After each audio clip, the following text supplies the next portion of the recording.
को। नहीं नहीं नहीं नहीं, मुझे छोड़ दो, मुझे छोड़ दो, मुझे छोड़ दो, छोड़ दो, छोड़ दो, मैं नहीं काटूंगा।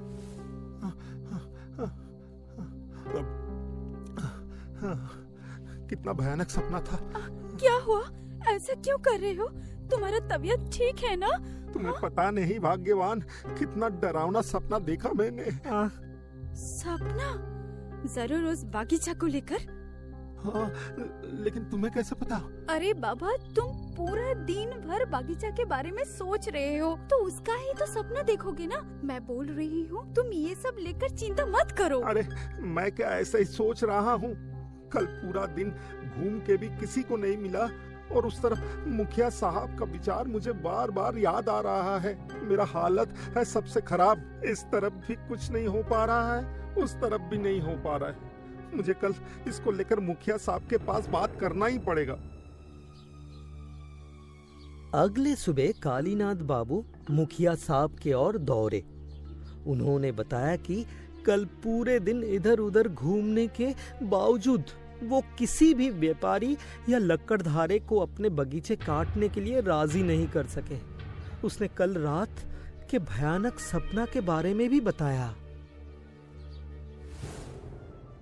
मत जाओ, मत जाओ, लौटो।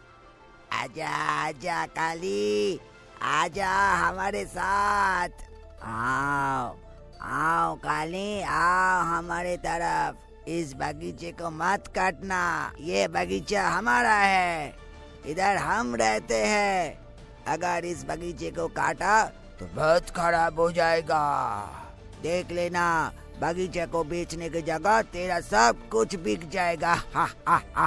अगर इस बगीचे को काटा तो पूरा गांव हम राख कर देंगे, शमशान बना देंगे। हा हा हा हा हा हा। ये तो एक बहुत बड़ा मुसीबत आ गया। इसके डर में किसान लोग भी नदी से उस तरफ नहीं जा रहे हैं खेती करने। मछुआरे लोग भी नदी में मछली लेने नहीं जा रहा है। गांव के सारे लोग उस शमशान त्याग कर दिया। ऐसे हालत में अगर आप भी डरावने सपने देखोगे तो मैं क्या करूं? कुछ तो बोलिए आप। मुझे भी और कोई रास्ता नहीं मिला, इसलिए तो मैं आपके पास आया हूँ। अच्छा ठीक है, ठीक है, आप अभी घर जाइए, मुझे थोड़ा सोचने दीजिए। मैं देख रहा हूँ क्या किया जा सकता है।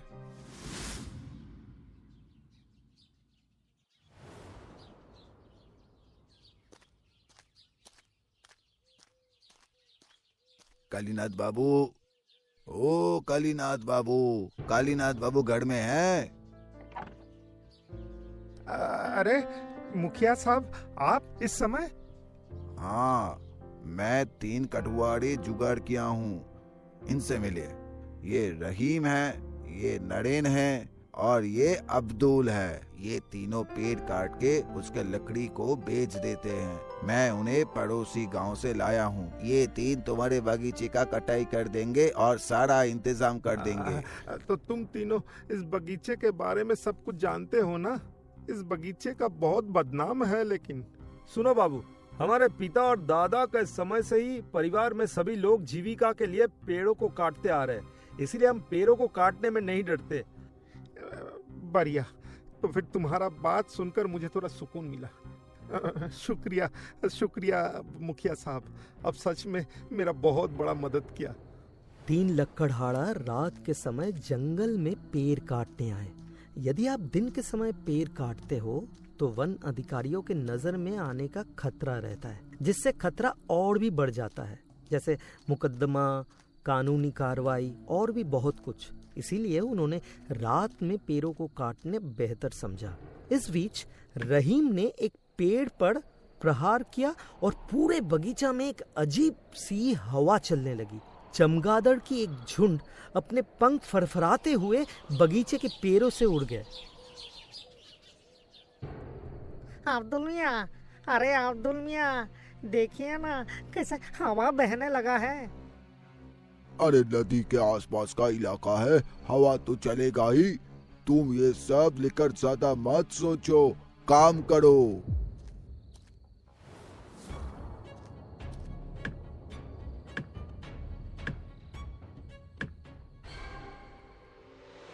अब्दुल मियाँ, इस तरफ आओ, आओ, देखो पेट से खून निकल रहा है। हाँ?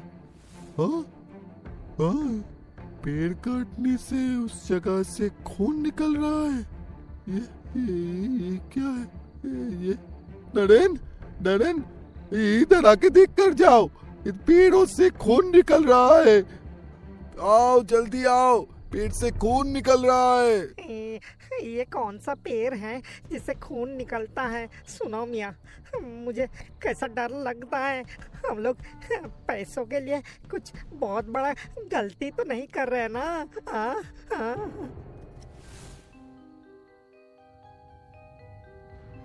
नहीं, इतना डरने से काम नहीं चलेगा।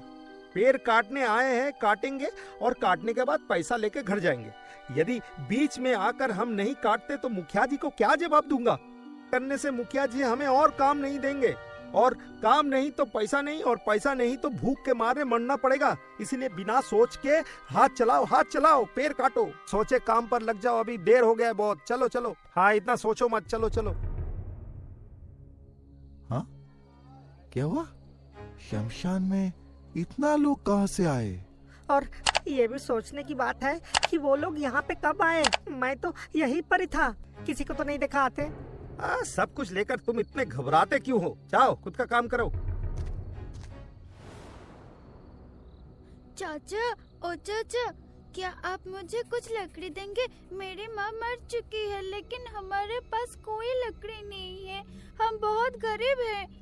हमने जो थोड़ी बहुत लकड़ियाँ इकट्ठी की है, उनसे शायद मेरी माँ को आधा जलाया जा सकता है। कि आप मुझे कुछ लकड़ी देंगे? अच्छा ठीक है, तुम यहाँ थोड़ी देर ठहरो, तुम्हारे लिए मैं लकड़ी की बंदोबस्त करता हूँ, फिर मैं तुम्हें और लकड़ी को पहुँचा दूंगा। नहीं, पहुँचा देने का कोई जरूरत नहीं है। ये मैं बहुत आसानी से ले जा पाऊंगा। एक बार तो इसी लकड़ी से ही जल गया था।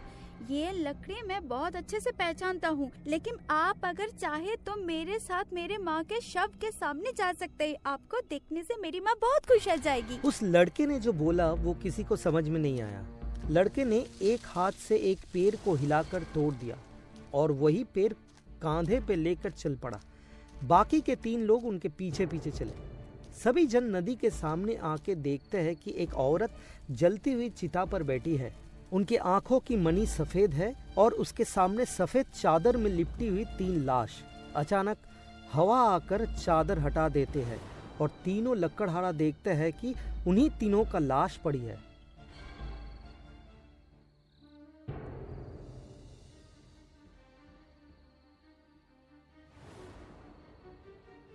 आज इन्हीं तीनों को इसी जंगल के लकड़ियों से ही जलाऊंगी।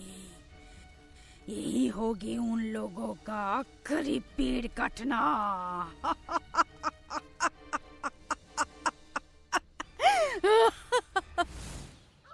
अगले दिन सुबह को पंचायत ऑफिस के सामने ये तीनों बेहोशी की हालत में मिले।